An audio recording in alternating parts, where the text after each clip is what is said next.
તો વિદ્યાર્થી મિત્રો કેમ છો? મજામાં? ઓકે.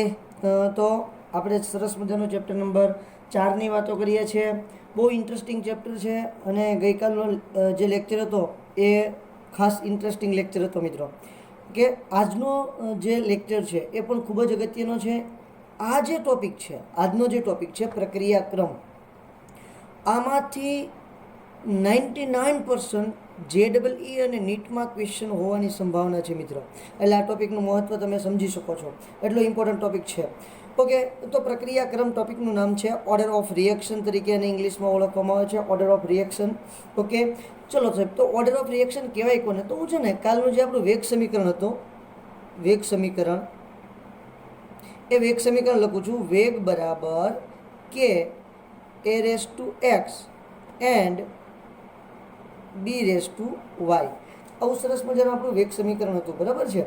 હવે જો આમાં આપણે બધાની વાત કરી હતી કે ભાઈ આ જે વેગ છે, પછી આપણો કે છે વેગ અચળાંક છે, બરાબર છે, જેને આપણે દર અચળાંક પણ નામ આપ્યું છે. એ એટલે તમારા પ્રક્રિયક એની સાંદ્રતા, બી એટલે પ્રક્રિયક બીની સાંદ્રતા, એક્સ અને વાય એ અને બી જેટલા હોય તે અથવા ન પણ હોય, પણ સાહેબ એક્સ અને વાય છે શું?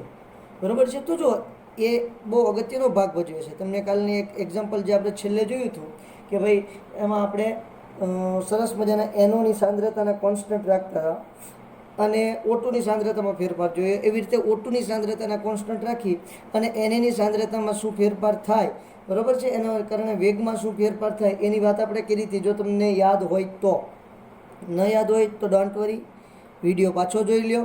પછી આ નેક્સ્ટ વિડીયો તમારે જોવાનો, કારણ કે એ વિડીયો ખૂબ જ અગત્યનો છે. એના વગર આ વિડીયોનું કંઈ મહત્ત્વ નથી. ગયો લેક્ચર છે, ગયો વિડીયો છે, એની વગર આ વિડીયો તમને ઘડીકમાં સમજણ પડશે નહીં. એકમેક સાથે સંકળાયેલા છે. ઓકે, તો આ જે એક્સ અને વાય છે એ શું છે? તો કે તમારા એ અને બીની સાંદ્રતામાં ફેરફાર કેટલે અંશે સંવેદનશીલ છે તે દર્શાવે છે. અહીં એક્સ અને વાય અનુક્રમે એ અને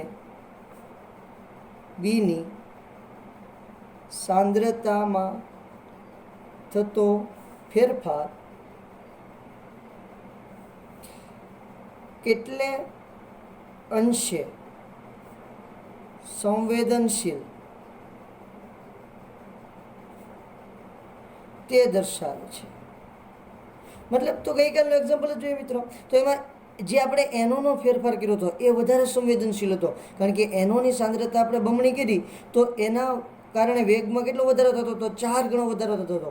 જ્યારે બીની સાંદ્રતા છે એ જેટલી સંવેદનશીલ હતી નહીં, કારણ કે બીની સાંદ્રતામાં વધારો કર્યો તો આપણો જે વેગ છે એમાં કેટલો વધારો થતો હતો? બમણો વધારો થતો હતો. જ્યારે અહીંયા સાંદ્રતા બમણી કરતાં વેગમાં 4 ગણો વધારો થાય છે. એટલે એની સાંદ્રતા વધારે સંવેદનશીલ હતી અને બીની સાંદ્રતા ઓછી સંવેદનશીલ હતી.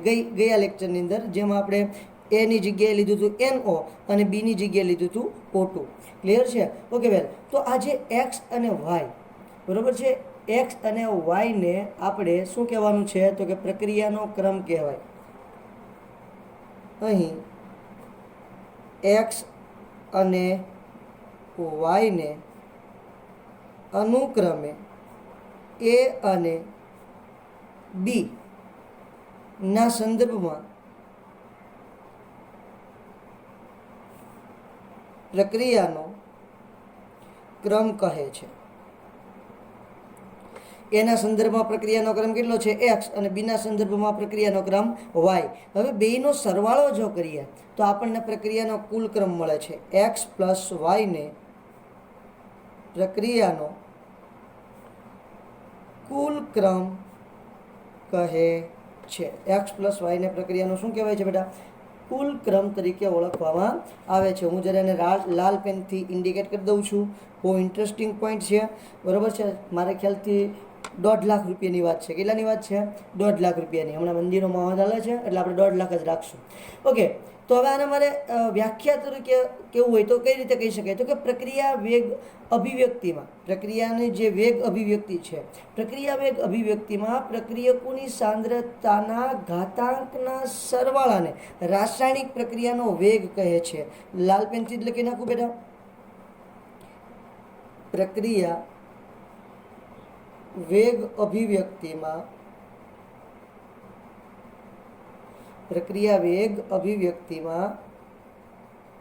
પ્રક્રિયકોની ઘાતાંકના સરવાળાને પ્રક્રિયા વેગ અભિવ્યક્તિમાં પ્રક્રિયકોની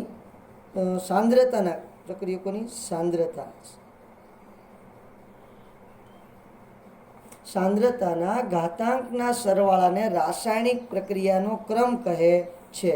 સરવાળાને રાસાયણિક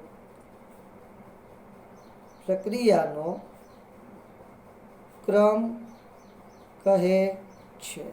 this is the most important thing. બરાબર છે. એટલે કે જે એની સાંદ્રતા છે, સાંદ્રતાની ઘાતાંક છે, આ ઘાતાંકનો સરવાળો એને આપણે શું કહેવાનું છે? પ્રક્રિયાનો ક્રમ તરીકે ઓળખવામાં આવે છે. ક્લિયર થાય છે આખી વાત? બહુ સિમ્પલ છે, બહુ સરળ છે, એમાં કોઈ નવી ધાર મારવાની છે નહીં. બસ એનો જે ઘાતાંક છે એનો સરવાળો કરી નાખીએ એટલે આપણે પ્રક્રિયાનો કુલ ક્રમ મળી જાય.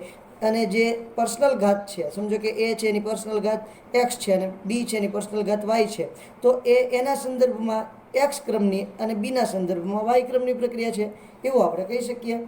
ક્લિયર છે? બહુ સિમ્પલ વાત છે મિત્રો, એમાં કોઈ નવાઈ છે નહીં. આના જે એક્ઝામ્પલ આપણે ગણશું, આના જે આપણે MCQ ગણશું, એ બહુ અગત્યના છે, એ આપણે જોવાના છે. બરાબર છે? ચલો ત્યાંથી આગળ વધીએ. 1.5 લાખની એક વાત થઈ ગઈ, તો હજી એક 1.5 લાખની વાત કરી નાખું. પ્રક્રિયાનો ક્રમ 0, 1, 2, 3 અને અપૂર્ણાંક પણ હોઈ શકે. બરાબર છે? જૂના સિલેબસમાં અમારે ઋણ આવતું, અહીંથી ઋણ કાઢી નાખ્યું છે, કોઈ પ્રોબ્લેમ નથી. ઋણ તો જો કે પ્રક્રિયાનો ક્રમ આવશે નહીં. 0, 1, 2, 3 અને અપૂર્ણાંક પણ હોઈ શકે, એટલે કે 0.5. બરાબર? અહીંયા એક્સ અને વાયની કિંમત જે છે એ 0.5 આવશે, અથવા તો 1/3 આવી શકે, કોઈ પણ આવી શકે, 3/2 આવી શકે. તો એવી અપૂર્ણાંક પ્રક્રિયાનો ક્રમ પણ હોઈ શકે. શૂન્ય ક્રમની જે પ્રક્રિયા છે એનો અર્થ એમ થાય છે કે પ્રક્રિયાનો વેગ પ્રક્રિયકની સાંદ્રતાથી સ્વતંત્ર થઈ જાય. લખી નાખું પછી સમજાવું. શૂન્ય ક્રમની પ્રક્રિયાનો અર્થ થાય કે પ્રક્રિયા વેગ પ્રક્રિયકોની સાંદ્રતાથી સ્વતંત્ર છે. સ્વાભાવિક છે સાહેબ. હવે સમજો કે કોઈ પ્રક્રિયા છે, સમજો કે વેગ લખ્યો છે, વેગ બરાબર a⁻0. બરાબર? સમજો કે વેગ બરાબર કે a⁻0. હવે કોઈની પણ મિત્રો શૂન્ય ઘાતાંક હોય, કોઈની પણ તમે 0 ઘાતાંક મૂકો તો એનો મતલબ શું થઈ જાય? કિંમત કેટલી થઈ જાય? એટલે વેગ બરાબર કે, આની કિંમત થઈ જશે 1. તો વેગ બરાબર શું થઈ ગયું? કે થઈ ગયું. હવે એટલા માટે જ અહીંયા શું વિધાન લખ્યું છે મિત્રો? આ સમજૂતી છે ખાલી. અહીંયા શું લખ્યું છે કે શૂન્ય ક્રમની પ્રક્રિયાનો અર્થ એમ થાય કે પ્રક્રિયાનો વેગ પ્રક્રિયકોની સાંદ્રતાથી સ્વતંત્ર થઈ ગયો. જો પ્રક્રિયકોની સાંદ્રતાથી વેગ સ્વતંત્ર થઈ ગયો, વેગને અને પ્રક્રિયકોની સાંદ્રતાને કંઈ લેવા દેવા છે નહીં. ક્લિયર થાય છે? ઓકે. તમારા પુસ્તકની અંદર આપેલા સરસ મજાના 2 કોયડા, એક કોયડો છે, કોયડાને સોલ્વ કરીએ, પછી આપણે આગળ વધીએ. પછી મારે થોડી ઇન્ટરેસ્ટિંગ વાત થશે તમને કેવી છે.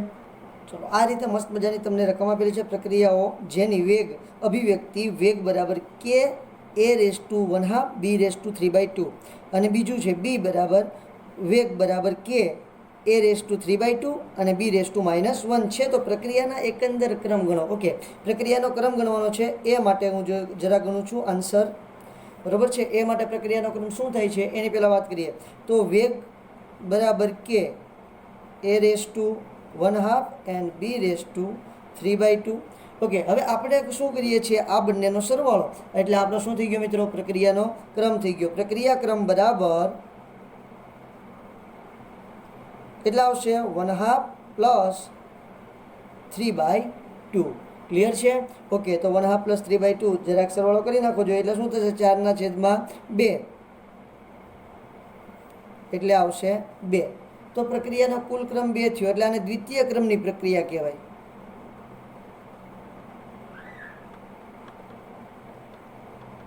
ક્લિયર થયું વાત?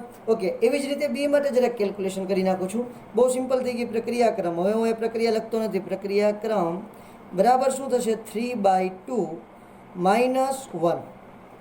3/2 -1 બરાબર છે. તો એનો જવાબ શું આવશે? 1/2 એટલું થશે. એટલે આ પ્રક્રિયા કેવી થઈ? અડધા ક્રમની પ્રક્રિયા થઈ.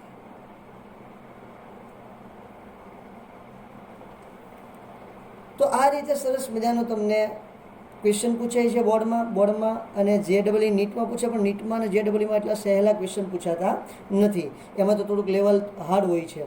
ઓકે વેલ, હવે જો અહીંથી આગળ જઈએ તો એક સમતોલિત પ્રક્રિયા હું જો કોઈ પણ સમતોલિત પ્રક્રિયા જો તો સમતોલિત પ્રક્રિયા ઉપરથી મને ક્યારેય એના પ્રક્રિયાક્રમની ખબર ન પડે મિત્રો, સાચા ચિત્રની ખબર નહીં પડે.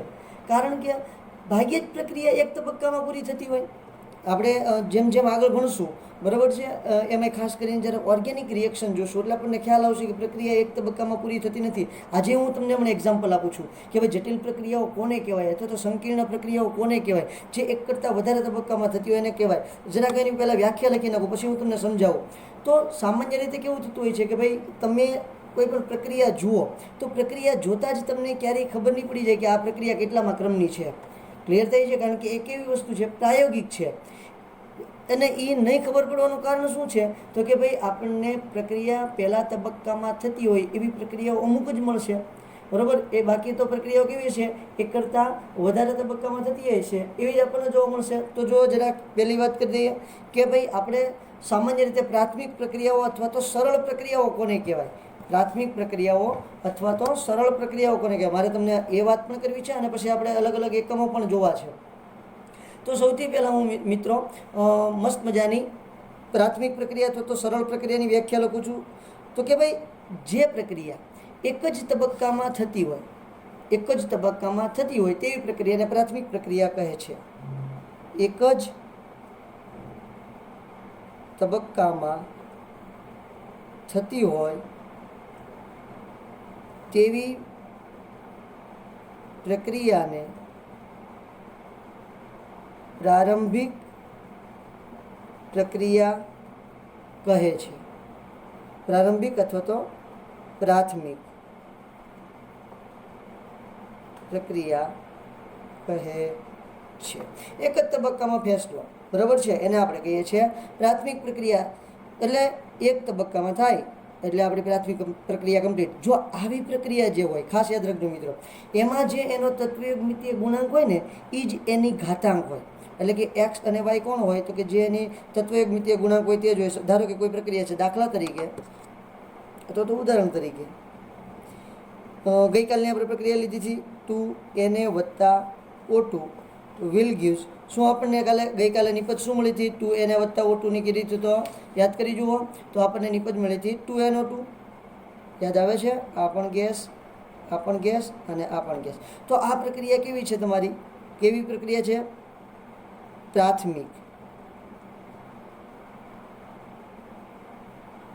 કારણ કે જુઓ એમાં જે તમે વેગ લખેલો તો વેગ બરાબર કે NO આવશે NO⁻² અને O2⁻1. ક્લિયર થાય છે? તો જુઓ એનો તત્વયુગ્મિતીય ગુણાંક છે એ જ તમારો પ્રક્રિયાનો ક્રમ થશે. એટલે આનો કુલ પ્રક્રિયાક્રમ કેટલો થાય? તો કે કુલ પ્રક્રિયાક્રમ બરાબર 3. 2 + 1 એટલે 3 થશે. તો આવું પ્રારંભિક પ્રક્રિયા તો પ્રાથમિક પ્રક્રિયામાં થાય કે જે પ્રક્રિયા એક તબક્કામાં થતી હોય. ક્લિયર થાય છે? ઓકે, ત્યાર પછી આગળ વધીએ મિત્રો.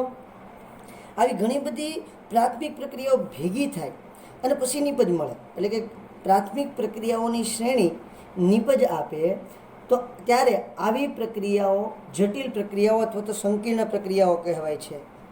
પ્રાથમિક પ્રક્રિયાઓની શ્રેણી બરાબર છે. પ્રાથમિક પ્રક્રિયાઓની શ્રેણી નિપજ આપે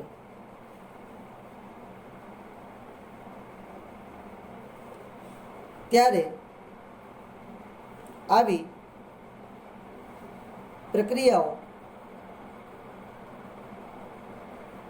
પ્રક્રિયાઓને જટિલ પ્રક્રિયાઓ અથવા સંકીર્ણ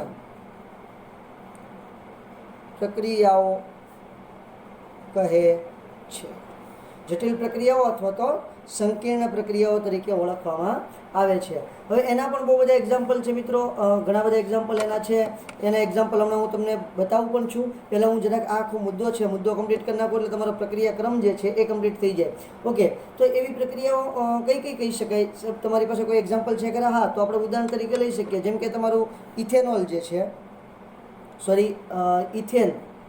ઇથેનનું CO2 અને H2O માં દહન શ્રેણીબદ્ધ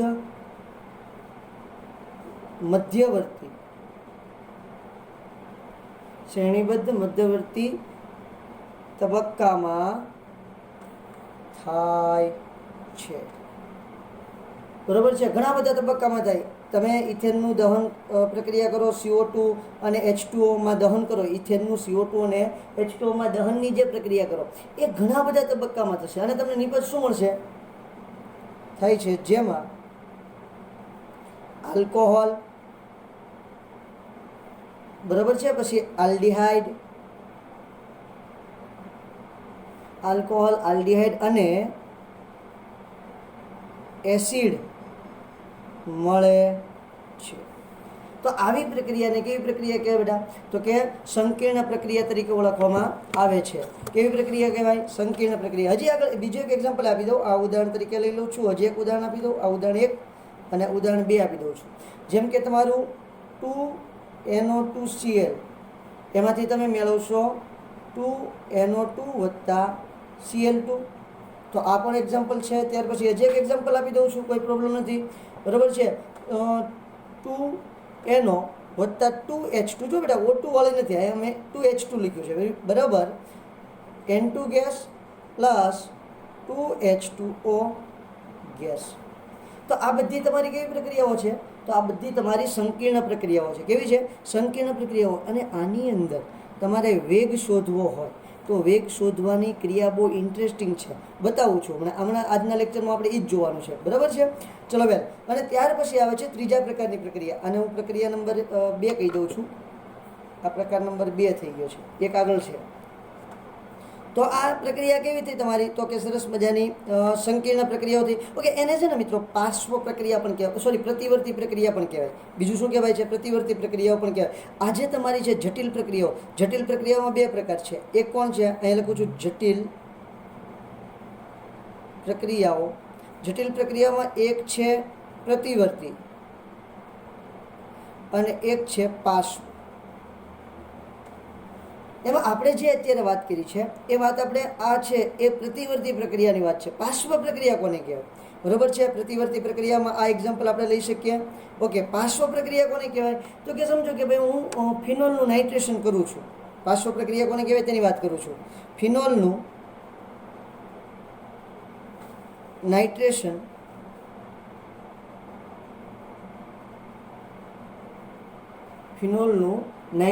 કરતા ઓર્થોનાઇટ્રોફિનોલ અને પેરાનાઇટ્રોફિનોલ નિપજ મળે છે. કઈ નિપજ મળશે? ઓર્થોનાઇટ્રોફિનોલ અને પેરાનાઇટ્રોફિનોલ. હવે એમાંની એક જે નાઇટ્રોફિનોલ છે એ આપણી મુખ્ય નિપજ હશે અને એક નિપજ કેવી છે? ગૌણ. તો એક મુખ્ય પ્રક્રિયા થતી છે, સાથે સાથે સાઈડમાં બીજી પ્રક્રિયા થતી છે, એટલા માટે એને પાર્શ્વ પ્રક્રિયા કહેવાય. ફિનોલનું નાઇટ્રેશન કરતા ઓર્થોનાઇટ્રોફિનોલ અને પેરાનાઇટ્રોફિનોલ મળે છે. ક્લિયર થાય છે? એમાંથી એક મુખ્ય છે, એટલે મુખ્ય પ્રક્રિયાવાળી નિપજ તો મળતી જશે આપણને, પ્રક્રિયા થતી જશે, પણ સાઈડમાં બીજી એક પ્રક્રિયા થતી હોય જેમાં ગૌણ નિપજ મળે છે, તો એને આપણે કેવી પ્રક્રિયા કહીશું? પાર્શ્વ પ્રક્રિયા તરીકે ઓળખવામાં આવે છે. તો આખી વાત લખી નાખું છું. હવે જટિલ પ્રક્રિયાઓ કહે છે તેમાં પ્રતિવર્તી અને પાર્શ્વ પ્રક્રિયાઓનો સમાવેશ થાય છે. તમને પૂછી નાખે, બાય ચાન્સ ક્વેશ્ચન પૂછી નાખે કે પ્રક્રિયાનો ક્રમ એટલે શું, તો તમારે આ પ્રક્રિયાના ક્રમની વાત કરવાની છે. બરાબર, પછી તમારે આ પ્રક્રિયા જે પ્રતિવર્તી પ્રક્રિયા છે એની વાત કરવાની છે. પછી તમારે ટૂંકમાં જે એટલી વાત છે કે ભાઈ જટિલ પ્રક્રિયા કોને કહેવાય અને પ્રાથમિક પ્રક્રિયા કોને કહેવાય એટલી જ વાત કરવાની છે. બાકીનું બધું જે છે એ આપણને JEE અને નીટના નોલેજ માટેનું છે.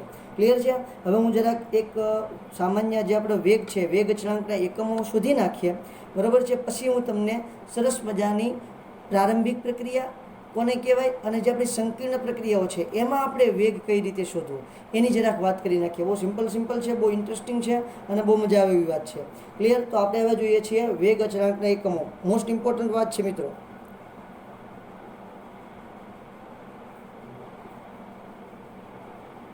વેગ અચળાંકના એકમો. કઈ રીતે વેગ અચળાંકનો એકમ શોધવાનો હોય એની આપણે મસ્ત મજાની વાત કરીએ. તો જો આપણે સરસ મજાની એક વાત જાણીએ છીએ, પ્રક્રિયાનો વેગ બરાબર શું થશે? વેગ ઇઝ ઇક્વલ ટુ કે a રેસ ટુ x અને b રેસ ટુ y. આવું છે. એમાં આપણો વેગ અચળાંક કોણ છે? કે ગઈકાલે જ વાત કરી હતી, તમને આઈ થિંક યાદ હશે, બરાબર છે. તો કેને સૂત્રનો કરતા બને તો કે ઇઝ ઇક્વલ ટુ શું થઈ જાય મિત્રો? તો કે વેગના છેદમાં a રેસ ટુ x અને b રેસ ટુ y. આવું બની જાય. ઓકે, તો આ x પ્લસ y એટલે આપણે કોઈ એને સંખ્યા માની લઈએ. શું કહી દઈશું આપણે એને? n કહી દઈએ, બરાબર. અને આ છે શું? તો કે આપણા પ્રક્રિયકોની સાંદ્રતા. તો કે બરાબર શું થઈ જશે? વેગના છેદમાં સાંદ્રતા એને રેસ ટુ n. અહીંયા કહી દઉં છું x plus y is equal to n. Clear છે? કારણ કે આપણા પ્રક્રિયાનો શું છે? ક્રમ દર્શાવે છે.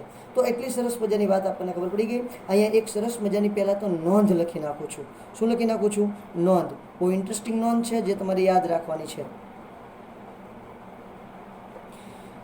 નોંધમાં શું છે કે આ તમારો વેગ અચળાંક તાપમાન અને ઉદ્દીપક પર આધાર રાખે છે, સાંદ્રતા સાથે કોઈ લેવા દેવા છે નહીં. વેગ અચળાંક તાપમાન અને ઉદ્દીપક પર આધાર રાખે છે. સાંદ્રતામાં ફેરફાર કરતા વેગ અચળાંકમાં કોઈ ફેરફાર થતો નથી. આ તમારી નોંધ છે. ઓકે, વેલ. હવે જુઓ, હું આ વેગ અચળાંક જે છે, વેગ અચળાંકના સરસ મજાના અલગ અલગ એકમો તારવીશ. અને એ શેના પર આધાર રાખે છે? તો કે જેવો તમારો પ્રક્રિયાનો ક્રમ હશે એના આધારે તમને વેગ અચળાંકનો એકમ મળશે મિત્રો. તો જુઓ, વેગનો એકમ શું છે? તો વેગનો એકમ તમે યાદ કરશો એટલે તમને યાદ આવશે મોલ પ્રતિ લિટર પ્રતિ સેકન્ડ. આપણે બહુ સ્ટાર્ટિંગમાં પહેલાં જ લેક્ચરની અંદર વેગનો એકમ તારવેલો હતો, બરાબર. તો કે બરાબર વેગનો એકમ મૂકું છું મિત્રો. વેગ બરાબર શું થાય છે? અહીંયા લખી નાખું છું. અહીં વેગ બરાબર mall litre inverse second inverse. Okay, અને સાંદ્રતાનો એકમ આપણે શું કહીએ છીએ? વારંવાર યાદ કરી જુઓ. સાંદ્રતા એટલે ફરી વખત શું કહીએ છીએ આપણે? એના મોલ પ્રતિ લિટર. સાંદ્રતા બરાબર મોલ લિટર ઇન્વર્સ. ક્લિયર છે? વેલ, હવે આપણને આપણો મૂળ રસ્તો મળી જાય છે. તો અહીંયા આવશે તમારું શું? વેગ બરાબર સાંદ્રતાના છેદમાં સમય. સાહેબ આ હું લઈ આવ્યા? તો જુઓ, મોલ પ્રતિ લિટર એટલે શું થઈ ગયું? સાંદ્રતા અને એના છેદમાં સમય ગુણ્યા આ શું છે? ફરી વખત સાંદ્રતા, એકના છેદમાં સાંદ્રતાની n ઘાત. ઓકે, હવે જેટલામાં ક્રમની પ્રક્રિયા હોય એ પ્રમાણે આપણને નિપજ મળશે. એ પ્રમાણે આપણને જે તમારો સંતુલન અચળાંક છે એના એકમો પ્રાપ્ત થતા જશે. હમણાં આપણે જોઈએ છીએ, સમજો કે પ્રથમ ક્રમની પ્રક્રિયા હોય, દ્વિતીય ક્રમની પ્રક્રિયા હોય, તૃતીય ક્રમની પ્રક્રિયા હોય, તો એ પ્રમાણે તમને અહીંયા કેના એકમો મળતા જશે. હવે ધારો કે તમારી પ્રક્રિયા શૂન્ય ક્રમની છે, તો x પ્લસ વાય બરાબર શું થશે? n. n બરાબર શું આવશે? 0. તો અહીંયા લખું છું શૂન્ય ક્રમ માટે. ધ્યાન આપજો મિત્રો, બહુ ઇન્ટરેસ્ટિંગ વાત છે. આમાંથી MCQ પૂછાય છે કે કોઈ પણ તમને પ્રક્રિયાનો ક્રમ અથવા તો રકમની અંદર જ્યારે દાખલો ગણવાનો હોય અને તમને કેનો એકમ ઉપરથી ખબર પડી જાય કે આ પ્રક્રિયા એટલામાં ક્રમની છે, તમને લખેલું નહીં કે આ પ્રક્રિયા કેટલામાં ક્રમની છે, પણ તમે જાણી શકશો. હમણાં આપણે એનો કોયડો જોઈશું એટલે આપણને ખ્યાલ આવશે. શૂન્ય ક્રમની પ્રક્રિયા માટે શું થશે? તો જો કે બરાબર સાંદ્રતા મોલ પ્રતિ લિટરમાં લઈ લઉં છું બેટા. મોલ પ્રતિ લિટર છેદમાં સમય સેકન્ડમાં, બરાબર છે. એને ગુણ્યા એકના છેદમાં મોલ પ્રતિ લિટર. એની કેટલી ઘાત આવશે? 0. કારણ કે કયા ક્રમની પ્રક્રિયા છે? શૂન્ય ક્રમની, એટલે એની ઘાત કેટલી આવશે? શૂન્ય થઈ જશે. હવે એની તારવણી કરું છું, અહીંયા સાઈડમાં જ કરી નાખું, બીજા પેજ ઉપર નથી જતો. ઓકે, તો હવે જો અહીંયા મોલ લીટર ઇન્વર્સ છેદમાં સેકન્ડ, બરાબર છે? તો ખાલી એસ કરીશ તો પણ ચાલશે. એને ગુણ્યા અહીંયા શું થઈ જશે? 1/, મોલ પ્રતિ લીટરની 0 ઘાત એટલે 1 થઈ જશે, તો 1 ગાયબ થઈ જાય. ઓકે, તો એને એકમ શું થશે? Mall litre inverse second inverse. Clear? તો આ શૂન્ય ક્રમની પ્રક્રિયા માટે તમારા સંતુલન અચળાંક કે જે છે, સોરી વેગ અચળાંક કે જે છે, કેનો એકમ શૂન્ય ક્રમની પ્રક્રિયા માટે થશે. બધી પ્રક્રિયા માટે આવો જોઈએ નહીં, બદલશે, હમણાં જોઈએ. ચલો, તો પ્રથમ ક્રમ માટે હે મારા ભારતવાસી મિત્રો આપણે વાત કરી નાખીએ. પ્રથમ ક્રમ માટે કે બરાબર mall litre inverse second inverse. આ તો કમ્પ્લીટ છે બેટા, એટલે હું આને હવે કંઈ હલાવતો નથી. 1/, અહીંયા શું આવશે? મોલ છેદમાં લીટર. ક્લિયર? રેસ ટુ પ્રથમ ક્રમ છે એટલે એનની કિંમત કેટલી આવશે? 1 આવશે. Okay okay okay. ચલો, હવે આ શું થશે? લીટર ઉપર જશે અને મોલ મોલ મોલ ઉડી જશે. ક્લિયર થાય છે? જુઓ, તો અહીંયા શું થશે? મોલ, અહીંયા ધ્યાન આપજો, લીટર ઇન્વર્સ સેકન્ડ ઇન્વર્સ છેદમાં મોલ, અને આ લીટર ક્યાં જશે? પાછું ઉપર જશે એટલે લીટર. તો કોણ કોણ અહીંથી ઉડી જશે? તો મોલ મોલ ઉડી જાય, લીટર ઇન્વર્સ લીટર ઉડી જાય, એટલે વધશે કોણ? માત્ર સેકન્ડ ઇન્વર્સ. એટલે કે is equal to second inverse.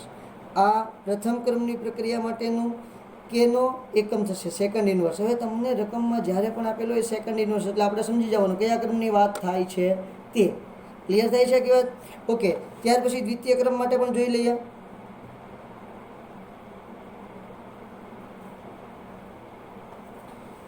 વેલ, તો શું થશે? કે ઇઝ ઇક્વલ ટુ મોલ, પછી અહીંયા લીટર, અહીંયા સેકન્ડ, અહીંયા છેદમાં લખી નાખું તોય ચાલે, કારણ કે ઇન્વર્સ લખું કે અહીંયા છેદમાં લખી નાખું, બે વાત કેવી થશે? એક જ થશે. એને ગુણ્યા 1/, મોલ લીટર રેસ ટુ 2, કારણ કે દ્વિતીય ક્રમની પ્રક્રિયા છે એટલે એન બરાબર કેટલો થશે? ટોટલ 2 થશે. 2 થશે એટલે હું 2 મૂકીશ. વેલ, હવે જુઓ મિત્રો, આ મોલ પ્રતિ લીટર એક વખત ઉડી જશે, પણ એક વખત મોલ પ્રતિ લીટર વધશે, એટલે શું થશે? કે ઇઝ ઇક્વલ ટુ 1/સેકન્ડ. ધ્યાન આપજો, શું આખી ઘટના બને છે? બરાબર, આખી અહીંયા જે વાત છે આખી ઊંધી જ થઈ જાય છે. બરાબર, તો છેદમાં અહીંયા શું વધશે? સેકન્ડ. અહીંયા વધશે, એને ગુણે 1/, મોલ પ્રતિ લીટર આવું જ છે, કારણ કે એક વખત ઉડી ગયું છે. એટલે જો મેં સ્ક્વેર હતો એ ઉડાડી દીધો છે એટલે એક વખત વીધું છે. હવે આ છેદનો છેદ અંશમાં જશે. ક્લિયર થાય છે? એટલે અહીંયા આવશે તમારું લીટર. આ અંશમાં જાય એટલે શું થઈ જશે? Second inverse. અને આ અંશમાં જાય એટલે એ પણ શું થઈ જશે? Mall inverse. તો એકમ થશે mall inverse litre second inverse. આવું થઈ જાય. ક્લિયર થાય છે? આ કોની માટે છે? દ્વિતીય ક્રમની પ્રક્રિયા માટે છે મિત્રો. કોની માટે છે? દ્વિતીય ક્રમની પ્રક્રિયા માટેની વાત થાય છે. અથવા અથવા અથવા એને એમ પણ તમે લખી શકો, અને બીજું કઈ રીતે લખાય? ઓર કરીને લખું છું. અથવા મોલ લીટર, અહીંયા ધ્યાન આપજો, આને ઇન્વર્સ કીધો, mall litre inverse all raise to inverse. Clear થાય છે? અને અહીંયા આવશે સેકન્ડ ઇન્વર્સ. આમ પણ આને લખી શકાય. બે વસ્તુ એક જ થઈ. ખાસ મગજમાં રાખવાનું, આવું કેમ લખાય? જુઓ, તો મોલ પ્રતિ લીટર છે, 1 મોલ પ્રતિ લીટર છે, એને ઉપર લઈ જાઓ એટલે આખાનું શું થઈ જાય? ઇન્વર્સ થઈ જાય. ઓકે, હવે લીટર છે, અથવા એને આમ પણ લખાય. હજી એક લખી શકાય પદ્ધતિ, ઓર શું લખાય? મોલ પ્રતિ લીટર ઇન્વર્સ સેકન્ડ ઇન્વર્સ. આમ પણ લખી શકાય. જુઓ, તો આ ત્રણેયનો મતલબ કેવો થશે? એક જ થશે. ખાસ યાદ રાખવાનું છે ફરી એક વખત મિત્રો, આ ત્રણેયનો મતલબ એક જ થાય છે. કોઈ આમાં ફેરફાર છે નહીં. માત્ર શું છે? તમારે વિચારવાની. કોઈક આવી રીતે વિચારે, કોઈક આવી રીતે વિચારે, કોઈક આવી રીતે વિચારે. તમારા વિચાર પર આનો આધાર રહેલો છે, વિચાર પર ડિપેન્ડ કરશે. ઓકે, વેલ, હવે તમારા પુસ્તકમાં તો નથી આપી, પણ હું જરાક એન ક્રમની પ્રક્રિયા હોય કે ભાઈ હવે આપણે 3, 4, 5, 6, 7 એમ એન ક્રમની પ્રક્રિયા માટે શું કરી શકીએ? તો એન ક્રમની પ્રક્રિયા માટે એને હું જરાક રેડ પેનથી જ લખી નાખું છું. એન ક્રમની પ્રક્રિયા માટે. ઓકે વેલ, ચાલો એન ક્રમની પ્રક્રિયા માટે શું થાય છે સાહેબ, સમજાવો અમને. તો એન ક્રમની પ્રક્રિયા બહુ ઇન્ટરેસ્ટિંગ છે. એન ક્રમની પ્રક્રિયા જુઓ, અહીંયા કે બરાબર શું આવશે, કે ઇઝ ઇક્વલ ટુ, ધ્યાન આપજો, mole litre into second into 1 mole upon litre into n થશે. વેલ, તો મોલ પ્રતિ લીટર એક વખત તો ઉડી જશે આમાંથી, પણ બાકીની બધી વખત તો વધશે, એટલે એકમ શું થઈ જશે, મોલ પ્રતિ લીટર રેસ ટુ, અહીંયા શું આવશે તો કે 1 માઇનસ એન વખત વધશે. એક વખત તો આપણે ઉડાડી દઈશું, એટલે કેટલી વખત વધશે, 1 - n વખત, અને અહીંયા આવશે સેકન્ડ ઇન્વર્સ. ક્લિયર થાય છે? અથવા તો આમ પણ એને લખી શકાય, mall litre inverse 1 - n second inverse. તો આ બંને વાત કેવી થઈ મિત્રો, સમાન થઈ. તમે આ રીતે લખો તો પણ કોઈ પ્રશ્ન નથી, અને તમે એને આ રીતે લખો તો પણ કોઈ પ્રશ્ન છે નહીં, અથવા જ છે. શું છે? અથવા. ઓર ડંટાઈ ગયું છે એટલા માટે અથવા લખી નાખ્યું. તો એન ક્રમની પ્રક્રિયા, સમજો કે 3 ક્રમની પ્રક્રિયા છે, તો અહીંયા શું આવશે, મોલ લીટર ઇન્વર્સ 1 - 3 એટલે કેટલા થશે, -2 સેકન્ડ ઇન્વર્સ. 4 ક્રમની પ્રક્રિયા છે, mall litre inverse -3 second inverse. 5 ક્રમની પ્રક્રિયા, mall litre inverse -4 second inverse. તો આ છે તમારા કેના એકમો. આ ખૂબ અગત્યના છે, યાદ રાખવા જ પડશે, એમાં કોઈ ચાલશે નહીં. હજી એક વખત મિત્રો તમને ફરી વખત આખી મેટર સમજાવી દઉં કેવી રીતે બનશે તે, બરાબર. હું જરાક પ્રથમ ક્રમની પ્રક્રિયા સમજાવું એટલે તમને બાકીની ક્રમની પ્રક્રિયાઓનો ખ્યાલ આવી જાય. તો પ્રથમ ક્રમની પ્રક્રિયા જુઓ કે mall litre inverse second inverse 1 mole upon litre raise to 1. Okay, તો આ બંને ઉડી જશે, મોલ પ્રતિ લીટર ઉડી જાય, એટલે વધશે શું, માત્ર સેકન્ડ ઇન્વર્સ. ઓકે, દ્વિતીય ક્રમની પ્રક્રિયા ફટાફટ સમજાવી દઉં છું કે મોલ પ્રતિ લીટર પ્રતિ સેકન્ડ. તો લીટર ઇન્વર્સ સેકન્ડ ઇન્વર્સ ઉપર લખો કે છેદમાં લખો, બે સેમ જ કહેવાય. ઓકે, તો 1 મોલ પ્રતિ લીટર રેસ ટુ 2. ઓકે, એક વખત મોલ પ્રતિ લીટર એક વખત ઉડી ગયું, તો હજી એક વખત અહીંયા વિધું છે, આને ઉપર લઈ જશે, એટલે શું થઈ ગયું, મોલ પ્રતિ લીટર રેસ ટુ -1, કારણ કે છેદમાંથી અંશમાં જાય તો શું થઈ જાય, પ્લસ હોય ત્યાં માઇનસ થઈ જાય, તો -1, અને સેકન્ડ વધશે, સેકન્ડ ઉપર જશે એટલે સેકન્ડ રેસ ટુ -1, અથવા તો લીટર ઉપર જશે એટલે લીટર કેવું આવશે તો કે પોઝિટિવ આવશે, મોલ ઇન્વર્સ અને સેકન્ડ ઇન્વર્સ આવશે. ઓકે, એવી જ રીતે જુઓ, આ પણ બધી ઘટના કેવી છે, સેમ જ છે. 3 મહત્વ એક સરખું છે, 3 એક જ છે. ક્લિયર? એવી રીતે એન ક્રમની પ્રક્રિયા હોય તો શું થાય, એક વખત ઉડી જશે બેટા, બાકીને વખત વધશે. તો સમજો કે 3 ક્રમની પ્રક્રિયા હોય તો મોલ પ્રતિ litre raise to -2 second inverse, કારણ કે ત્રીજા ક્રમની પ્રક્રિયા છે એટલે -2 આવશે. ચોથા ક્રમની હોય તો એ પ્રમાણે આવશે. ક્લિયર? આ એકમ ખૂબ અગત્યના છે, હજી એક વખત યાદ કરાવી દઉં. આમાંથી ક્વેશ્ચન બોર્ડ JEE એડવાન્સ નીટની અંદર પૂછાવવાની શક્યતા પૂરેપૂરી હોય છે. અને કોયડો જોઈ લઈએ એટલે તમને મહત્વ સમજાશે. તો ક્વેશ્ચન જુઓ, કોયડો છે આપણે પુસ્તકનો જ કોયડો છે. નીચે દરેક પ્રક્રિયા અચળાંક પરથી પ્રક્રિયાનો ક્રમ શોધો. નીચેના જે પ્રક્રિયા અચળાંક છે એના પરથી પ્રક્રિયાનો ક્રમ શોધવાનો છે. બહુ સિમ્પલ છે, બહુ ઇઝી છે. તો જુઓ આન્સર. હવે સાહેબ આપણે આની પરથી કેમ પ્રક્રિયાનો ક્રમ શોધો, કોઈ પ્રશ્ન નથી. મેં તમને પહેલાં કીધું છે, આપણે શું જોવાનું છે, તેના એકમો જોવાના છે. એકમો જોશું એના પરથી ખબર પડી જાય. પહેલી વાતમાં જુઓ, litre mall inverse second inverse. તો આવો એકમ મેં હમણાં તમને શીખવા, એમાંથી કોનો છે તો તમે જોશો એટલે તમને તરત ખબર પડી જશે. આનો બીજો મતલબ શું થાય, આનો બીજો મતલબ એવું થાય કે mall litre inverse raise to -1 second inverse. આનો બીજો મતલબ એવો થાય. તો આવો એકમ કોનો મળ્યો હતો, તો પહેલો જે પ્રક્રિયા છે કે પહેલો જે અચળાંક છે એ દ્વિતીય ક્રમની પ્રક્રિયા છે.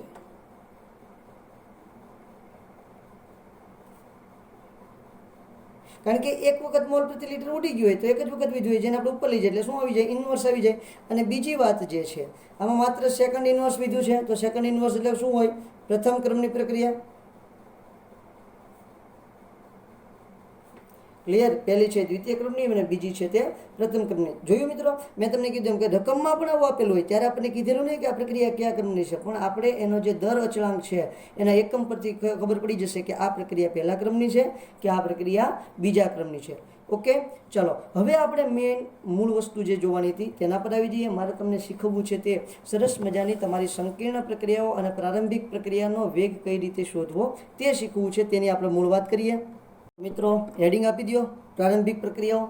જો કે પ્રક્રિયાની ક્રિયાવિધિ એવું હેડિંગ છે આપણું, પરંતુ પહેલાં પ્રારંભિક પ્રક્રિયાઓ જોઈ લઈએ. જે આપણે બહુ જાણીએ જ છીએ કે જે પ્રક્રિયા એક તબક્કામાં પૂરી થતી હોય એને આપણે પ્રારંભિક પ્રક્રિયા કહીએ છીએ. સમજો કે કોઈ પ્રક્રિયા છે, ફરી વખત લખી નાખું, એક જ તબક્કામાં પૂર્ણ થતી હોય તેવી પ્રક્રિયાને પ્રારંભિક પ્રક્રિયા કહે છે. એક જ તબક્કામાં A + B will gives નિપજ. બસ પૂરી વાત.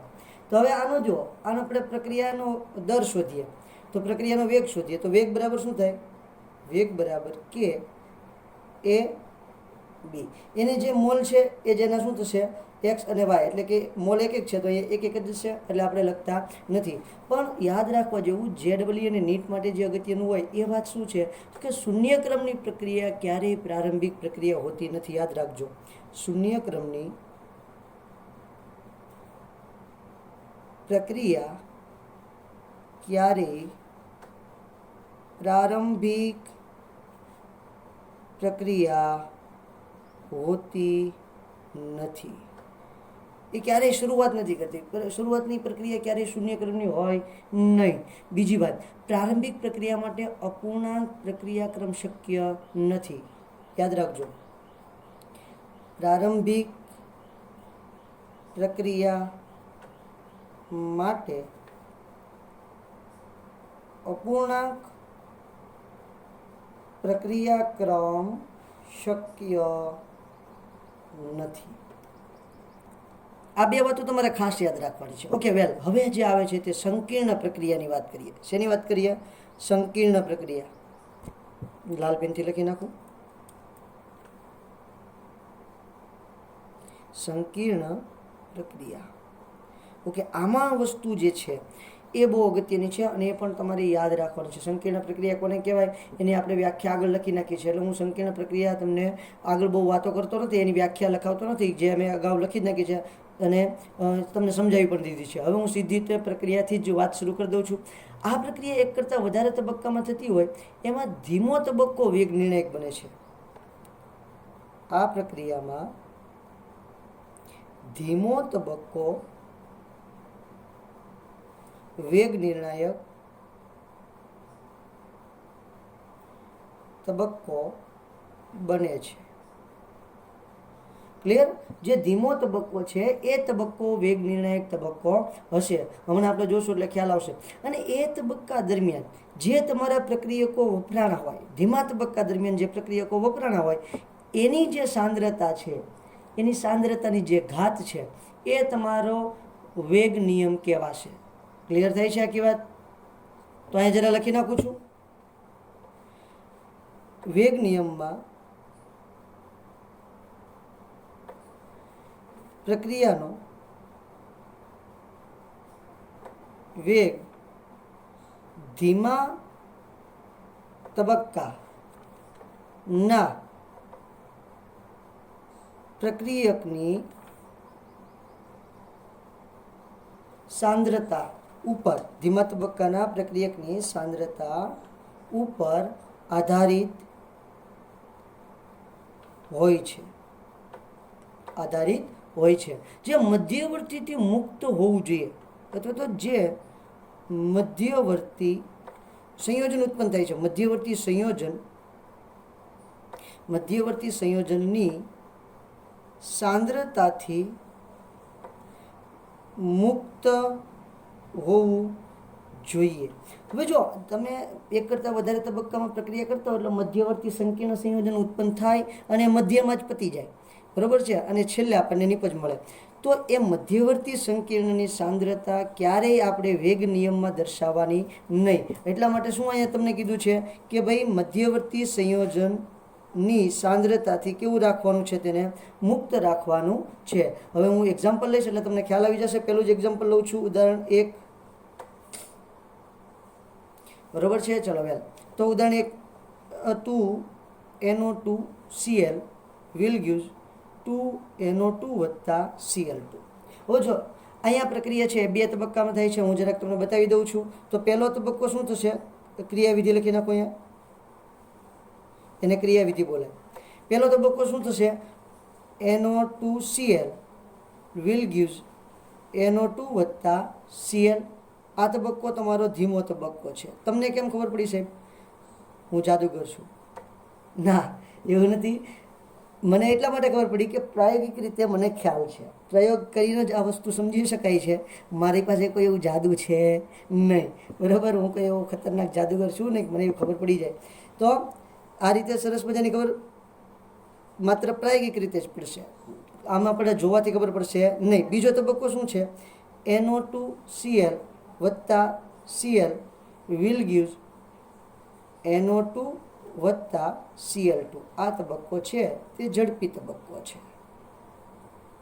તો હવે જ્યારે તમારે પ્રક્રિયાનો વેગ લખવાનો થાય તો પ્રક્રિયાનો વેગ કોના પર આધારિત છે? ધીમા તબક્કા પર આધારિત છે. એટલે અહીંયા વેગ બરાબર કે NO2Clની સાંદ્રતા એની 1 ઘાત. અહીંયા ભલે 2 રહ્યા, પણ ધીમા તબક્કા દરમિયાન કેટલા NO2Cl કેટલા મોલ વપરાણા છે? 1 મોલ, એટલે એની 1 ઘાત. આ તમારો પ્રક્રિયાનો તબક્કો, ધીમો તબક્કો જે છે એ તમારો વેગ નક્કી કરશે. આ વાત ક્લિયર થાય છે? આ માત્ર 2 તબક્કા ધરાવતી પ્રક્રિયામાં પ્રાયોગિક રીતે વેગ નક્કી કરી શકાય એ પદ્ધતિ છે. હવે સમજો કે સાહેબ આ તો બરાબર છે કે ભાઈ પહેલો તબક્કો ધીમો તબક્કો હતો એટલે આપણું કામ પતી ગયું. બીજો તબક્કો ધીમો હોત તો આ પહેલા તબક્કાનું કંઈ મહત્વ હોય કે ન હોય? હોય ને બેટા. તો એમાં જે મધ્યવર્તી સંકીર્ણ Cl, જો મધ્યવર્તી Cl ઉત્પન્ન થયું છે, દેખાય? એ Cl પાછું મધ્યમાં જ નાશ પામ્યું છે, એટલે અંતિમ નિપજ આપણને Cl2 મળી ગઈ છે. તો એવી રીતે બીજો કે ત્રીજો તબક્કો તમારો જો ધીમો તબક્કો હોય ત્યારે શું કરવું એ હવે આપણે બીજા એક્ઝામ્પલમાં જોઈએ. બહુ ઇન્ટરેસ્ટિંગ વસ્તુ બની ગઈ છે, કારણ કે ત્યારે પ્રક્રિયા વેગ તો માપવો જ પડે. તો પહેલાં જે પ્રક્રિયા ઝડપી તબક્કામાંથી હોય ને એને પણ આપણે ધ્યાનમાં લેવી પડશે. ધીમા તબક્કા પહેલાં જે પ્રક્રિયા ઝડપી તબક્કાની થઈ હોય એને ધ્યાનમાં લેવાની, પછીની ધ્યાનમાં લેવાની જરૂર નથી. લઉં છું ઉદાહરણ બીજું, બીજા પેજ ઉપર જ લઉં છું એટલે વધારે ખ્યાલ આવી જાય. ઉદાહરણ 2. ઓકે, જો ત્રીજું ઉદાહરણ પણ આપીશ, આનું ત્રીજું એક એક્ઝામ્પલ પણ આપીશ જે જૂના સિલેબસમાં આવતું, બરાબર? અને આ તમારા સિલેબસમાં ટૂંકમાં ક્યાંય છે નહીં, આ તમારી સમજ માટે. અને બાય ચાન્સ તમને કોઈ ક્વેશ્ચન પૂછાઈ ગયો JEE નીટની અંદર, તો આ એક એક્ઝામ્પલ છે તમને ખાસ ઉપયોગી બનશે. તો જો એક્ઝામ્પલ છે 2NO ગેસ વત્તા 2H2 ગેસ. હમણાં તમને મેં બતાવ્યું હતું આગળ સંકીર્ણ પ્રક્રિયામાં. N2 gas plus 2H2O gas, બરાબર? તમને જો પૂછે એક્ઝામની અંદર 3 માર્ક્સમાં તો લખવાનું, નહીં તો તમારી સમજૂતી માટે તમારે આને યાદ રાખવાનું. હવે જો આ પ્રક્રિયા છે ને 3 તબક્કામાં થાય. આની પહેલાંની હતી સૌથી પહેલી પ્રક્રિયા હતી 1 તબક્કામાં, જે પ્રારંભિક પ્રક્રિયા હતી, સંકીર્ણ પ્રક્રિયા હતી. એમાં પહેલું ઉદાહરણ લીધું, એમાં 2 તબક્કા હતા, પહેલો ધીમો અને બીજો ઝડપી. અહીંયા પ્રક્રિયા 3 તબક્કામાં થશે. તો જુઓ ક્રિયાવિધિ. તબક્કા નંબર 1, ક્રિયાવિધિમાં તબક્કા number 1, 2NO will gives N2O2 ઓતારીના. આ તબક્કો કેવો છે? ઝડપી છે. ઓકે, તબક્કા નંબર 2 શું છે? તબક્કા number 2 N2O2 plus H2 will gives N2O plus H2O. આ તબક્કો છે તમારો ધીમો. ત્યાર પછી ત્રીજી વાત છે, શું છે? તો કે N2O વત્તા H2 વિલ ગીવ્સ, અહીંયા તમને મળશે N2 વત્તા H2O. આ તબક્કો જ ઝડપી તબક્કો છે. સોરી, ઝડપી, ઝપડી નહીં, ઝડપી. વાહ. હવે તો કે ભાઈ આ તબક્કામાં જે તમારો પ્રક્રિયાનો વેગ છે એ તમારો માન્ય રહેશે, કારણ કે ધીમો તબક્કો છે. પણ અહીંયા N2O2 છે ને એ મધ્યવર્તી સંકીર્ણ છે. જુઓ, નથી પ્રક્રિયામાં ક્યાંય કે નથી નિપજમાં ક્યાંય. જે પ્રક્રિયામાં ને નિપજમાં ન હોય, પ્રક્રિયા દરમિયાન ઉત્પન્ન થાય, તેને મધ્યવર્તી સંયોજન કહેવાય. ખાસ યાદ રાખજો, અહીંયા નોંધ તરીકે લખી નાખું છું ઉપર. પ્રક્રિયા અથવા તો પ્રક્રિયક કે નિપજમાં આવેલ ન હોય તેવા સંયોજન કે જે મધ્ય પ્રક્રિયાની મધ્યમાં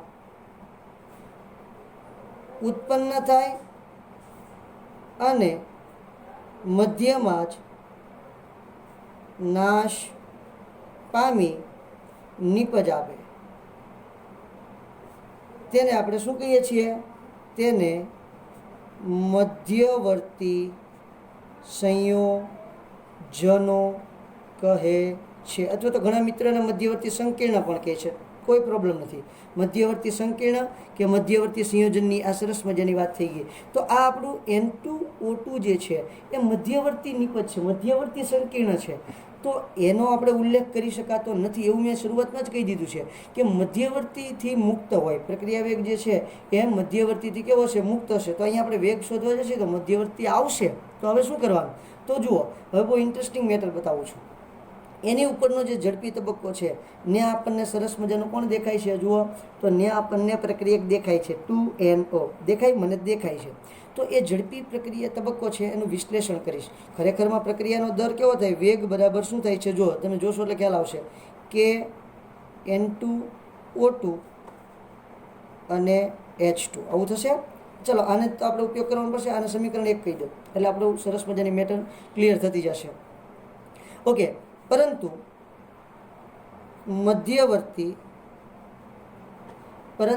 મધ્યવર્તી સંકીર્ણથી પ્રક્રિયા વેગ મુક્ત હોવાથી ઝડપી પ્રક્રિયા નીચે મુજબ લખી શકાય. ખાસ ધ્યાન આપજો મિત્રો બધા. ચલો, તો હું ઝડપી પ્રક્રિયા લખવાનો પ્રયત્ન કરું છું. તો ઝડપી પ્રક્રિયા, જે પહેલી ઝડપી પ્રક્રિયા છે એની જ વાત કરવાની છે, બરાબર છે. બીજી ઝડપી પ્રક્રિયાની આપણે કોઈ કામ છે નહીં, કારણ કે એ તો ધીમા તબક્કા પછી છે. તો હવે કઈ રીતે N2O2 ને મારે વેગથી સ્વતંત્ર કરી દેવો પડશે? તો શું કરીશ? ઝડપી તબક્કા દરમિયાન શું થશે? તો જો કે ફોરવર્ડ પુરોગામી દિશામાં જાય ત્યારે એનો અચળાંક અને એની સાથે એનોની સાંદ્રતાનો વર્ગ, કારણ કે 2 મોલ લઉં છું. પુરોગામી દિશામાં જાય ત્યારે કે ફોરવર્ડ એના માટે F લીધું છે, બરાબર. હવે રિવર્સિબલ આવશે ત્યારે શું થશે? તો કે બેકવર્ડ પાછો આવે ત્યારે રિવર્સિબલ, ત્યારે સાંદ્રતા શું થશે? N2O2. જો એટલે એ કેવી રીતે દર્શાવેલી છે? હંમેશા તમને પ્રતિવર્તી દર્શાવેલી છે. તો જે પ્રતિવર્તી દર્શાવી છે તો પૂર્વગામી દિશામાં જાય ત્યારે KF એનો અચળાંક થશે અને એનોની સાંદ્રતાનો વર્ગ, આ ઘટના બનશે. પ્રતિગામી આવશે ત્યારે શું થશે? KB અને N2O2. હવે N2O2 જે છે એને સૂત્રનો કરતા બનાવી દો બેટા. N2O2ની સાંદ્રતા ઇઝ ઇક્વલ ટુ શું થઈ જશે? KFના છેદમાં KB એનોની સાંદ્રતાનો વર્ગ, આવું થશે. ઓકે, હવે આ જે છે આ કિંમત સમીકરણ 2, સમીકરણ 2ની કિંમત સમીકરણ 1માં મૂકી દઉં. ક્લિયર? ચલો, સમીકરણ 2ની કિંમત સમીકરણ 1માં મૂકતા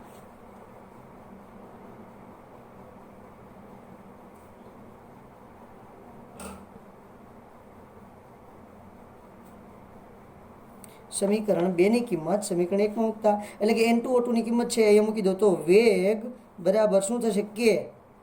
પછી N2O2ની જગ્યાએ કિંમત મૂકી દેવાની છે KFના છેદમાં KB, બરાબર. NOની સાંદ્રતાનો વર્ગ અને પછી શું આવશે? H2ની સાંદ્રતા. ક્લિયર? ચલો, તો અહીંયા વેગ બરાબર શું થશે? આ બધા બરાબર એક નવો અચળાંક ધારી લઉં, એને કહી દઉં છું K ડેશ. બધાના બરાબર એક નવો અચળાંક લઈ લીધો, એને મેં નામ આપી દીધું છે K ડેશ. K ડેશ બરાબર શું થઈ જશે? NOની સાંદ્રતાનો વર્ગ અને H2ની સાંદ્રતા. આ શું થઈ ગયું? તો કે તમારું સરસ મજાનું પ્રક્રિયા વેગ જે છે એ તમને મળી ગયો છે. કોની માટે? સંકીર્ણ પ્રક્રિયા માટે. આટલી બધી તમારે મહેનત કરવી પડશે અને તમારે એટલો બધો હોમવર્ક કરી અને પરસેવો પાડવો પડશે, ત્યારે તમને પ્રક્રિયા વેગ મળે. હજી એક એક્ઝામ્પલ જોઈએ છીએ. ચલો, બીજું આવું એક એક્ઝામ્પલ આપું ને એના પહેલાં હું બીજું તમને એક એક્ઝામ્પલ આપી દઉં.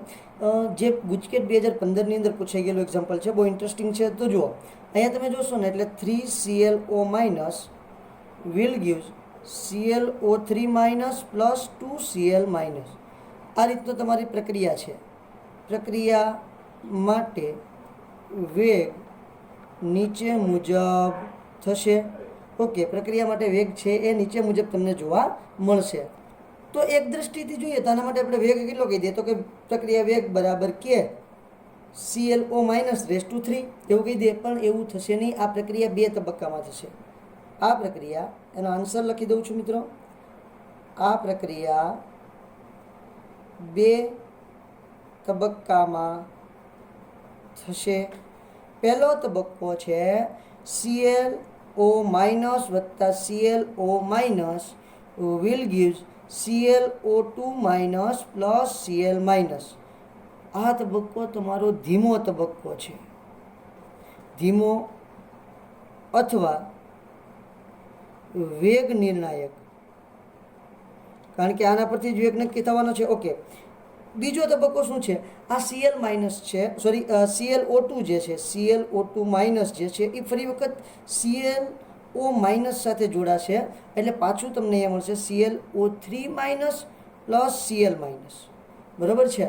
તો આ તબક્કો પાછો જે છે એ કેવો છે? ઝડપી તબક્કો છે. હવે જુઓ, તમારો વેગ નિર્ણાયક તબક્કો કોણ બનશે? ધીમો તબક્કો. પહેલો તબક્કો જ વેગ નિર્ણાયક હોય એટલે કોઈ પ્રશ્ન જ નથી. તો સીધું તમારે શું લખી નાખવાનું? વેગ બરાબર k ClO- ની સાંદ્રતાનો વર્ગ. બસ, ધેટ્સ ઓલ. ક્લિયર છે? આ ક્વેશ્ચન 2015ની અંદર ગુજકેટમાં પૂછાયેલો છે. બરાબર, રેડ પેનથી લખી નાખો એટલે ખ્યાલ રહી. ગુજકેટ 2015માં. એટલે આ ટાઈપની પ્રક્રિયા જૂના સિલેબસમાં આપેલી હતી અને એટલા માટે હું તમને શીખવી દઉં છું. બરાબર, જો જે પ્રક્રિયા તમને મિત્રો આપી જ ન હોય, ક્યારેય તમને આપી જ ન હોય એવી પહેલી વખત પ્રક્રિયા આપી અને તમને ક્યારેય પૂછી શકે નહીં અને ક્યારેય પૂછશે પણ નહીં, કારણ કે કોઈને એટલે કોઈ વ્યક્તિને પ્રક્રિયા જોતાં જ ક્યારેય ખબર ન પડે કે આ પ્રક્રિયા કેટલા તબક્કામાં થાય. એની માટે ફરજિયાત આપણે પ્રાયોગિક રીતે જ એનું મૂલ્યાંકન કરવું પડે. ફટાફટ આપણે બીજું એક્ઝામ્પલ લઈ લઈએ અને વાત પૂરી કરીએ. ઓકે, ચલો, આ રીતનો ક્વેશ્ચન છે. આ રીતનું એક સંયોજન છે, એને ortho hydroxy amino ethyl benzoate કહેવાય, એટલે કે એસ્ટર. એને શું કહેવાય? કાઉન્સમાં એસ્ટર લખી દઉં છું. નામ યાદ રહી તો ઠીક છે, નહીંતર એવો પ્રયત્ન બહુ ટેન્શન લેવાની જરૂર નથી. એસ્ટર કહી દેશો તો ચાલશે. બરાબર, અહીંયા એની OH સાથે રિએક્શન કરાવવું. પુરોગામી પ્રક્રિયા K1, પ્રતિગામી પ્રક્રિયા K2 છે. પછી આવું આપણને મધ્યવર્તી સંયોજન મળે, જેને ઇન્ટરમીડિયેટ કહેવાય ઇંગ્લિશમાં, એટલે હું એને I કહી દઉં છું. બરાબર, આ તબક્કો જે છે એ ઝડપી તબક્કો છે. પછી આ ઇન્ટરમીડિયેટ જે મધ્યવર્તી સંયોજન છે એ ફરી વખત પ્રક્રિયા કરી અને તમને નિપજ આપશે. બરાબર છે? નિપજ આપશે એ તબક્કો કેવો છે? ધીમો તબક્કો છે. તો હવે જુઓ, આમાં આપણે પ્રક્રિયા વેગ શોધવાનો છે. એ પહેલાં હું તમને એક ખાસ વાત મિત્રો જણાવી દઉં કે જ્યારે તમારો કોઈ પણ પ્રક્રિયા હોય, કોઈ પણ પ્રક્રિયામાં જ્યારે મધ્યવર્તી સંયોજન નિપજમાં રૂપાંતર પામતું હોય ને, એ મધ્યવર્તી સંયોજન નિપજમાં રૂપાંતર પામતું હોય એટલે કે જે તમારો ધીમો તબક્કો હોય, ધીમા તબક્કાનો અચળાંક હંમેશા ઓછો હોય અને ઝડપી તબક્કો જે છે એનો અચળાંક હંમેશા કેવો હશે? વધારે. અથવા તેમ પણ કહી શકાય કે જ્યારે તમારો જે પ્રક્રિયા હશે, કે જે પ્રક્રિયા તમારી કેવી હોય તો કે ભાઈ વેગ નિર્ણાયક પ્રક્રિયા છે, એના જે તમારા કેના મૂલ્યો હોય, વેગ નિર્ણાયક પ્રક્રિયાના કેના મૂલ્યો ઓછો હોય અને અન્યનો વધારે હશે. ટૂંકમાં એક નોંધ લખી દઉં છું કે ધીમા તબક્કાના, બાય ચાન્સ કોઈ પૂછી નાખે તો, ધીમા તબક્કાના અચળાંક, ધીમા તબક્કાના વેગ અચળાંક લખો. વેગ અચળાંકનું મૂલ્ય ઝડપી તબક્કાના વેગ અચળાંક કરતાં ઓછું હોય છે. ક્લિયર? એટલે કે અહીંયા જુઓ, અહીંયા ધીમો તબક્કો કોણ છે? K3 વાળો છે અને અહીંયા K1 અને K2 છે. તો K1 અને K2 ની કિંમત K3 કરતાં કેવી હશે? વધારે છે. ઓકે, આપણે બીજી માથાકૂટ નથી પડતા, આપણે સીધી વાત ઉપર જ આવી જઈએ. ઓકે, ધીમો તબક્કો છે તે વેગ નિર્ણાયક તબક્કો છે, પણ ઇન્ટરમીડિયેટ છે, ઇન્ટરમીડિયેટ ચાલે નહીં, છતાં આપણે ચલાવીએ ઘડીક. વેગ બરાબર શું થશે? K3 × I ની સાંદ્રતા. ઓકે ભાઈ, તો I ની સાંદ્રતા શોધવા માટે મારે શું કરવું પડે? સમીકરણ 1 કહી દઉં તો I ની સાંદ્રતા શોધવા માટે મારે ઉપરના સમીકરણમાં જવું પડે. આને એસ્ટર કહીશ ને આને હું ઇન્ટરમીડિયેટ કહીશ. તો શું થશે? તો K1 પૂર્વગામી પ્રક્રિયા માટે કોણ છે? K1 બરાબર કોણ આવશે? એસ્ટરની સાંદ્રતાની 1 ઘાત, કારણ કે આગળ એક પણ મોલ લખેલો નથી બેટા. બરાબર છે? બરાબર શું થશે? K2 અને અહીંયા આવશે ઇન્ટરમીડિયેટની સાંદ્રતા. બહુ સિમ્પલ વસ્તુ છે. ઓકે, સોરી, અહીંયા એસ્ટરની સાંદ્રતા અને OHની સાંદ્રતા આવશે, એટલે અહીંયા જરાક હું OH લખી નાખીશ. OH માઇનસની સાંદ્રતા, ફરી વખત જ લખું છું, ભૂલ થઈ ગઈ. K1 એસ્ટરની સાંદ્રતા, OH માઇનસની સાંદ્રતા બરાબર K2 I ની સાંદ્રતા. બરાબર. ચાલો તો આપણે શું K2 સૂત્રનો સોરી આઈને સૂત્રનો કરતા બનાવીએ એટલે આઈ બરાબર શું થશે, K2 અહીં છેદમાં આવી જશે, આઈ is equal to K1 upon K2 એસ્ટરની સાંદ્રતા અને OH માઇનસની સાંદ્રતા. ઓકે, આને સમીકરણ 2 કહી દઉં. સમીકરણ 2 ની